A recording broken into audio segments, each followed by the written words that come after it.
Hello everyone, today we will learn to make curd rice. We need following ingredients. We have taken steamed rice, fresh curd, coriander leaves, rye, salt, curry leaves, hing, green chili, urad dal and cumin seed. There are 2 points to be noted. First, if the curd is not fresh, then you have to add milk and then add the curd. Second, the quantity of curd should be double the quantity of steamed rice. So let's put some ghee or oil in the frying pan and heat it. Then let's add cumin seeds in the hot oil. Add rye.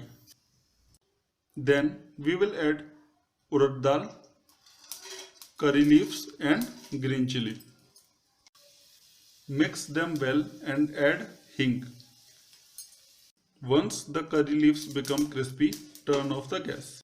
Now we will add curd in the steamed rice. Then add coriander leaves and salt. After mixing coriander leaves and salt, we will add the fried mixture.